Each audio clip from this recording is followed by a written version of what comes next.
નવું એડમિશન? અરે હું તો આ કાળુનો બાપો છું તો એ મને બોલાયો તો સ્કૂલમાં. ઓહો હો, તો તમે મહાન હસ્તી છો હે ને? અરે ના ના સાહેબ, એવું કોઈ નહીં. વડીલ એક કોમ કરો ને, આપણે તમારા સપૂતે બધું લખ્યું છે તે ખાલી વાંચીને બતાવો ને થોડું.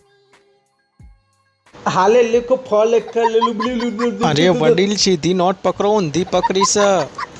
અરે એવું છે? અરે ગાંધીજીનો જન્મ ક્યાં થયો હતો ને ક્યારે થયો હતો? ગાંધીજીનો જન્મ મારા જન્મથી પહેલા થયો હતો. તાણ તો મારા બાપાનો એ જન્મ નતો થયો. ગાંધીજી જોડે એક લાઠી હતી જે સાગના લાકડાની હતી, જેનાથી એ નવરાત્રીમાં દાંડિયા રમતા હતા.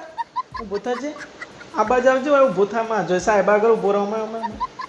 ઓમાય તાજમહેલ કોણે અને ક્યારે બનાવ્યો? તાજમહેલ એક ગુફા છે જેને મિસ્ત્રી અને કોન્ટ્રાક્ટરે મળીને બનાવ્યો. એ વખત ઈવાનો નાસ્તામાં ચા અને સમોસા મળતા હતા. તારો બાપો હાલવા જતો હતો. જોની હું સલે બાપા? જોનીનો બાપો જોનીને બહુ મારતો હતો, કારણ કે ચા બનાવવાની ખોડી રહ્યો ખાઈ જાય.